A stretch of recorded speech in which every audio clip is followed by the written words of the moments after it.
नमस्कार, जय हिंद साथियों। एक बार फिर से स्वागत है आपका मेरे यूट्यूब चैनल स्टडी विद सागर में। आशा करता हूँ आप सभी लोग अच्छे होंगे और आपकी तैयारी अच्छी चल रही होगी। ठीक है, आज हम इस वीडियो में उत्तराखंड हिस्ट्री के कुछ बहुत ही इंपॉर्टेंट एमसीक्यू को डिस्कस करेंगे। ये एमसीक्यू देखिए बहुत इंपॉर्टेंट रहने वाले हैं। उत्तराखंड सब इंस्पेक्टर का जो आगे एग्जाम होगा और आरओ एआरओ मेंस का जो एग्जाम होगा और बाकी जितने भी आपके यूके पीएससी और यूके ट्रिपल एससी द्वारा जो भी एग्जाम कराए जाते हैं, चाहे वो पुलिस कांस्टेबल का हो, चाहे आपका कनिष्ठ सहायक का हो, चाहे अन्य कोई भी एग्जाम जैसे आपका वन आरक्षी का भी एग्जाम है, तो उसमें भी आपको उत्तराखंड हिस्ट्री पूछी जाती है। तो ये वीडियो उन सभी बच्चों के लिए इंपॉर्टेंट रहने वाली है जो उत्तराखंड के सरकारी एग्जाम्स की तैयारी कर रहे हैं। देखिए, उत्तराखंड हिस्ट्री से क्वेश्चंस हर बार परीक्षा में आते हैं और कई बार बहुत टिपिकल क्वेश्चंस आते हैं जिनको हम लोग गलत कर देते हैं। तो उन्हीं को ध्यान में रख के जो नया पैटर्न है आपका, उसी के आधार पे ये आपको वीडियो प्रोवाइड कराई जा रही है। ये आपका टेस्ट पेपर है जिसमें हम लोगों ने केवल उत्तराखंड के क्वेश्चंस को रखा है। तो ये वीडियो आपके लिए बहुत इंपॉर्टेंट होने वाली है। इसमें आपको नए नए क्वेश्चंस मिलेंगे जो आपको एग्जाम्स में अगर क्वेश्चन आपको देखने को मिलेगा तो आप उसको सॉल्व कर पाएंगे अगर आप वीडियो को देखेंगे। तो वीडियो को आप एंड तक जरूर देखिएगा। जो बच्चे अभी चैनल में नए हैं, जिन्होंने अभी चैनल सब्सक्राइब नहीं किया, तो उनसे रिक्वेस्ट करूंगा कि प्लीज आप चैनल को सब्सक्राइब कर लीजिए ताकि आपको इस तरह की important video, important study material आपको मिल सके। चलिए, आज का जो सेशन है इसको बिना देरी करे स्टार्ट कर लेते हैं। हम पहला क्वेश्चन देख लेते हैं। पहला क्वेश्चन है, देखिए, किस परमार वंश शासक को के दरबार में 9 रत्न थे? तो ऑप्शन दे रखा है पृथ्वी शाह, ऑप्शन बी दे रखा है Pradeep Shah, option C Lalit Shah, option D Fatehpati Shah. तो इसका जो सही जवाब है ऑप्शन नंबर डी हो जाएगा, फतेहपति शाह। फतेहपति शाह जो परमार वंश के शासक थे, उनके दरबार में 9 रत्न हुआ करते थे। तो आपने याद रखना है, Fatehpati Shah is the right answer. आगे बढ़ते हैं, अगला क्वेश्चन देख लेते हैं। अगला क्वेश्चन आपका देखिए, क्वेश्चन नंबर सेकंड।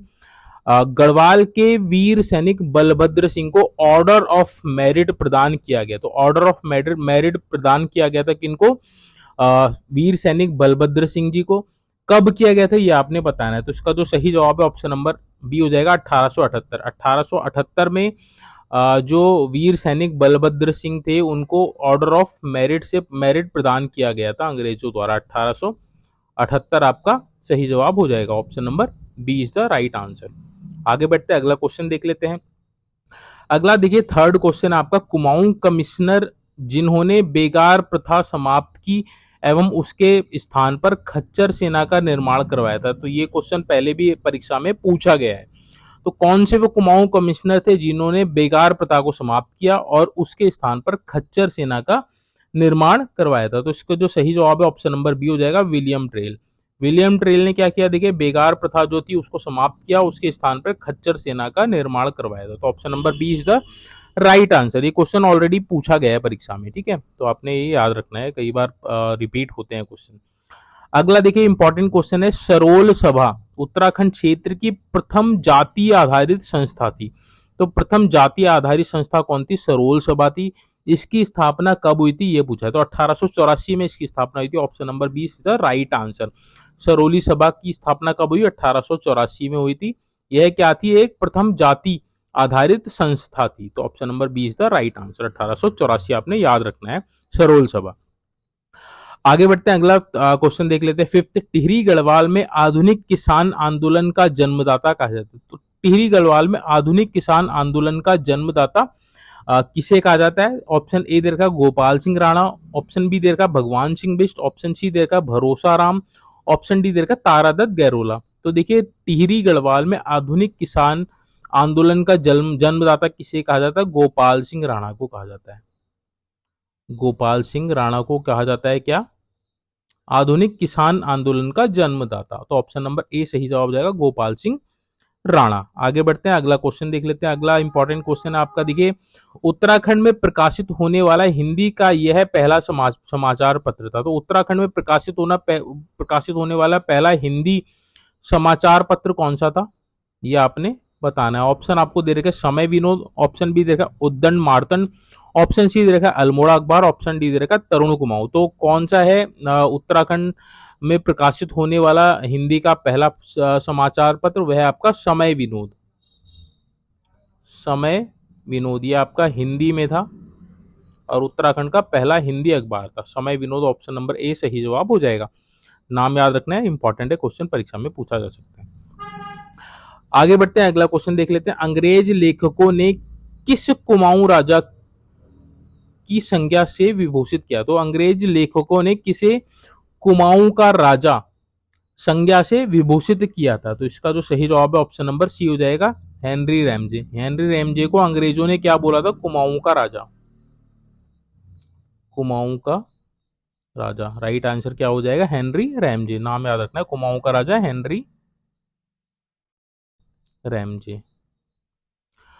आगे बढ़ते हैं, अगला क्वेश्चन देख लेते हैं। अगला क्वेश्चन आपका देखिए 8th है, आपका इंपॉर्टेंट क्वेश्चन है। विलियम ट्रेल ने 25 वर्षों से चली आ रही गोरखा राजस्व व्यवस्था के स्थान पर स्थानीय परिस्थितियों एवं पूर्व परंपराओं के अनुसार कुमाऊं प्रांत का कितने परगनों में विभाजन किया था? तो कुमाऊं प्रांतों का परगनों में विभाजन किसने किया था? विलियम ट्रेल ने किया था। किसको? गोरखा राजस्व व्यवस्था के स्थान पर स्थानीय परिस्थितियों से चुनौतियों को पार पाने के लिए। तो कुमाऊं प्रांत को कितने परगनों में आपका विभाजन किया था विलियम ट्रेल ने? तो 24 परगनों में विभाजित कर दिया था कुमाऊं को। कुमाऊं को कितने? 24 परगनों में विभाजित कर दिया था विलियम ट्रेल ने। तो ऑप्शन नंबर सी इसका सही जवाब हो जाएगा। इंपॉर्टेंट है, परीक्षा में पूछा जा सकता है। आगे बढ़ते हैं, 9th क्वेश्चन देखते हैं। किस रक्त रंजित घटना को टिहरी रियासत के इतिहास में टिहरी का जलियांवाला बाग या फिर जलियांवाला कांड भी कहा जाता है? तो इसका जो सही जवाब है ऑप्शन नंबर ए हो जाएगा, रवाई घटना। रवाई घटना को टिहरी का जलियांवाला कांड भी कहा जाता है। तो इंपॉर्टेंट है, आप याद रखिएगा, रवाई घटना। Option number A is the right answer. आगे बढ़ते हैं, अगला क्वेश्चन देख लेते हैं। गोरखा प्रशासन में प्रधान अधिकारी अपने पद पर रहते हुए कहलाते। तो गोरखा प्रशासन में जो प्रधान अधिकारी होता था उसको क्या कहा जाता था? तो प्रधान अधिकारी जो होता था उसको जागिरिया कहा जाता था। जागिरिया कहा जाता था। तो ऑप्शन नंबर ए इसका सही जवाब हो जाएगा, जागिरिया।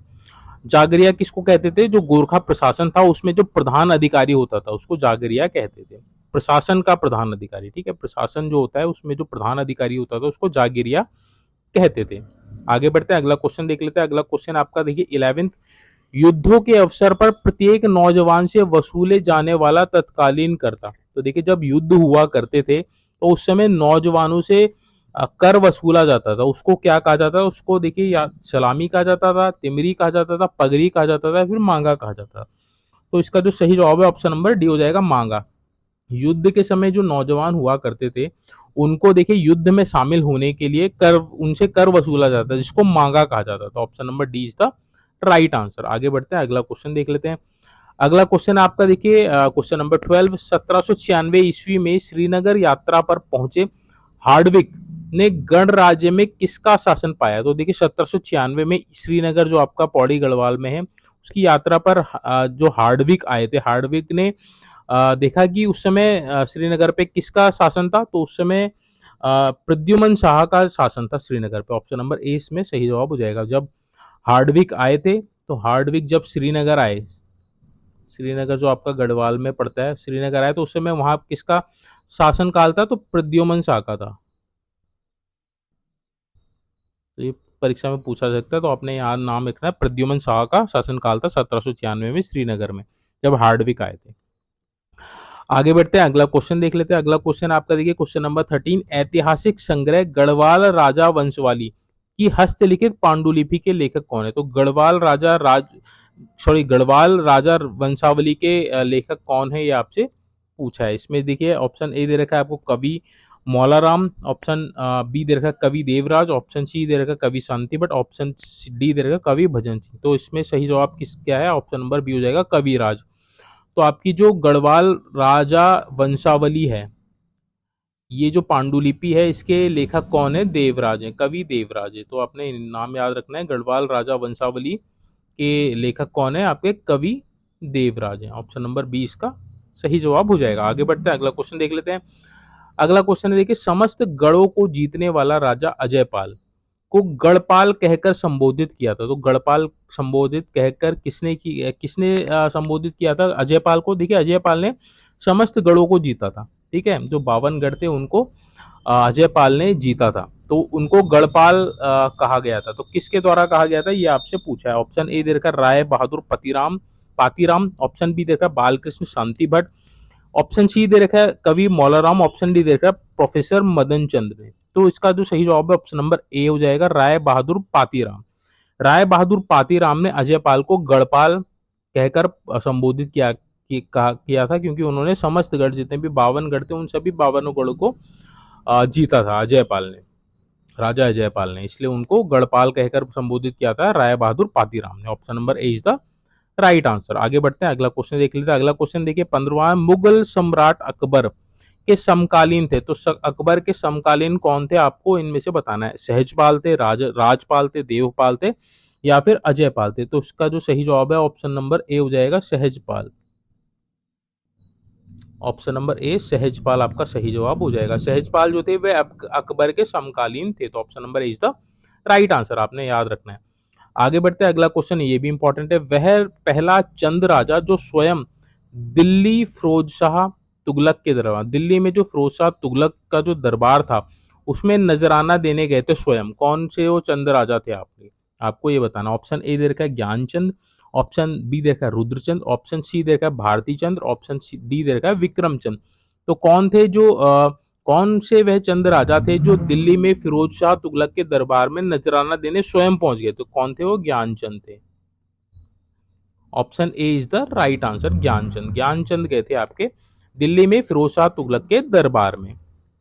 आगे बढ़ते हैं, अगला क्वेश्चन देख लेते हैं। अगला क्वेश्चन है आपका 17वां। देखिए, वह कुमाऊं नरेश जो एक निर्माता के रूप में भी याद किया जाता है, जिसने 1602 में बागेश्वर में जो आपका बैद्यनाथ मंदिर है उसका जीर्णोद्धार करवाया था। तो कौन से वह राजा थे जिन्होंने 1602 में बागेश्वर में बैद्यनाथ मंदिर का जीर्णोद्धार करवाया और शिवलिंग में तांबे की नई शक्ति लगाई? तो शिवलिंग में तांबा की नई शक्ति लगाई थी, कौन से वे कुमाऊं नरेश थे? ऑप्शन ए दे रखा है लक्ष्मीचंद, ऑप्शन बी दे रखा है रुद्रचंद, ऑप्शन सी दे रखा है सोमचंद, ऑप्शन डी दे रखा है बाज बहादुर चंद। तो इसका जो सही जवाब है ऑप्शन नंबर ए हो जाएगा, लक्ष्मीचंद। तो देखिए, जो चंद राजा लक्ष्मी चंद थे उन्होंने 1602 में बागेश्वर के बैद्यनाथ मंदिर का जीर्णोद्धार करवाया था। किसने करवाया था? लक्ष्मी चंद ने। तो आपने याद रखना है, लक्ष्मी चंद ने आपका जो बागेश्वर में बैद्यनाथ मंदिर है उसका जीर्णोद्धार करवाया था और शिवलिंग में तांबे की नई शक्ति लगवाई थी। तो ऑप्शन नंबर ए इसका सही जवाब हो जाएगा, लक्ष्मी चंद, आपने याद रखना है। आगे बढ़ते हैं, अगला क्वेश्चन देख लेते हैं। अगला है आपका, देखिए, निम्नलिखित में से किस काव्य में चंद राजाओं की वंशावली दी गई है? तो देखिए, किस काव्य में चंद वंश के राजाओं की क्या है वंशावली दे रखी, वो आपको बताना है। तो इसका जो सही जवाब है ऑप्शन नंबर ए हो जाएगा, मानोदय काव्य। मानोदय काव्य में वंशावली है किसकी? चंद राजाओं की। तो चंद राजाओं की वंशावली का वर्णन किसमें है? मानोदय काव्य में। तो option number A is the right answer. Important है, परीक्षा में पूछा जा सकता है। आगे बढ़ते हैं, अगला क्वेश्चन देख लेते हैं। अगला क्वेश्चन आपका, देखिए, केदार खंड में वर्णित गौ स्थल एवं राजस्व अभिलेखों में उल्लेखित गौथला, यानी कि गौ स्थल जो केदार खंड में वर्णित है और जो राजस्व अभिलेखों में उल्लेखित गौथला है, गौथला ग्राम है, यानी कि गौथला गौस्थल, ये एक ही चीज है, एक ही गांव है। तो किसको कहा जाता था? तो ये जो हमारा जो चमोली में गोपेश्वर है, गोपेश्वर में है, गोपेश्वर जो है उसको देखिए केदार खंड में गौस्थल कहा जाता था। केदार खंड में क्या कहा जाता है? केदार खंड में गौ स्थल कहा जाता है। तो आपने याद रखना है। और राजस्व अभिलेख जो हुआ करते थे, यानी कि रेवेन्यू के जो आपके डॉक्यूमेंट्स हुआ करते थे, राजस्व अभिलेख जो हुआ करते थे, उसमें इसको गौथला कहा जाता था। किसको कहा जाता है? गोपेश्वर, जो आपका चमोली में। Option number C is the right answer. Hope so आपको ये समझ में आ गया होगा। आगे बढ़ते हैं, अगला क्वेश्चन है और अंतिम क्वेश्चन है इस सेशन का। देखिए, किसके द्वारा किए गए दान से 1803 ईस्वी में आए विनाशकारी भूकंप से क्षतिग्रस्त रघुनाथ मंदिर का कालांतर में जीर्णोद्धार हुआ था? तो देखिए, जो आपका 1803 में जो विनाशकारी भूकंप आया था उससे रघुनाथ मंदिर क्षतिग्रस्त हो गया था। तो कालांतर में, यानी कि बाद में, रघुनाथ मंदिर का जीर्णोद्धार किसके द्वारा करवाया गया? तो ऑप्शन ए दे रखा है दौलत राव सिंधिया, ऑप्शन बी दे रखा है Mahadji Scindia, option C Narendra Shah, option D Alexander. तो जो आपका जो रघुनाथ मंदिर था कालांतर में इसका जीर्णोद्धार दौलतराव सिंधिया ने करवाया था। तो ऑप्शन नंबर ए इसका सही जवाब हो जाएगा। 1803 में जो विनाशकारी भूकंप आया था उसमें रघुनाथ मंदिर क्षतिग्रस्त हो गया था, जिसका बाद में दौलतराव सिंधिया जी द्वारा जीर्णोद्धार करवाया गया था। तो ए इसका सही जवाब हो जाएगा।